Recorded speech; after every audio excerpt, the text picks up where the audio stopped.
ওলামায়ে কেরামরা তওবার 5টা শর্ত আরোপ করেছে। এই 5টা শর্তের আলোকে যদি তওবা করেন মুহূর্তের মধ্যেই তওবা কবুল করে নেবে কে? এক নাম্বার শর্ত হচ্ছে আল ইকরা, acknowledgement. You have to acknowledge that you are the great sinner in the world. এই পৃথিবীর সবচেয়ে বড় পাপী। 5টা শর্তের এক নাম্বার হচ্ছে আপনি স্বীকার জান, আল্লাহ আমার চেয়ে বড় পাপী আকাশের নিচে জমিনের উপরে দ্বিতীয়টা নাই। এমন কোনো পাপ নাই যে আমি করি নাই।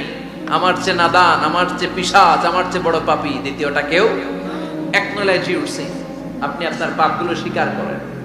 নাম্বার 1। নাম্বার 2, আন-নাদাম, repentance. You have to be repentant for what you have committed from scenes.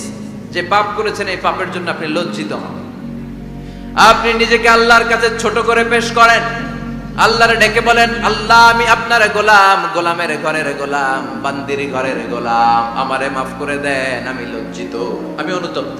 তাহলে 1 নম্বর শর্ত আপনি ঘোষণা দেন যে আপনি পাপ করেছেন। 2 নম্বর শর্ত আপনাকে অনুতপ্ত হতে হবে যে আল্লাহ আমি পাপ করে ফেলেছি। 3 number, you have to stop what you have committed. যে পাপ আপনি শুরু করেছেন এটা বন্ধ করে দেন। আপনি সুদের জন্য সুদ খাইছেন, আল্লাহর কাছে তওবা করলেন, আবার সুদ খাওয়া চালিয়েও যাচ্ছেন, এই তওবা কবুল হবে? সুদ খাওয়া আগে বন্ধ করেন। আপনি ঘুষ খেয়েছেন, এই ঘুষ খাওয়ার কারণে আপনি আল্লাহর কাছে তওবা করলেন কিন্তু ঘুষ খেয়েই যাচ্ছেন, এই তওবা কবুল হবে? 3 নাম্বার হচ্ছে you have to stop what you have committed. আপনি যেই পাপ করেছেন এটাকে বন্ধ করেন। 4 নাম্বার শর্ত, you have to hate what you have committed. আপনি যেই পাপটা করেছেন এটাকে মন থেকে ঘৃণা করেন, ওইটারে মন থেকে ঘৃণা করতে হবে। 5 নাম্বার শর্ত হচ্ছে you have to determine that you never repeat this sin again.